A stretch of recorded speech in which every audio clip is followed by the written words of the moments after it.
This morning, official information appeared on the network about when Lenovo and Motorola will hold a presentation, in which the long-awaited RAZR 2019, equipped with a folding screen, will be presented. It turned out that this would happen in less than a month, on November 13th.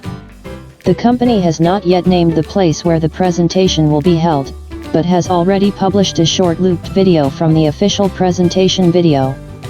Judging by it, a smartphone with the working name Moto RAZR 2019 will be equipped with a display that is quite unusual and unlike other smartphones.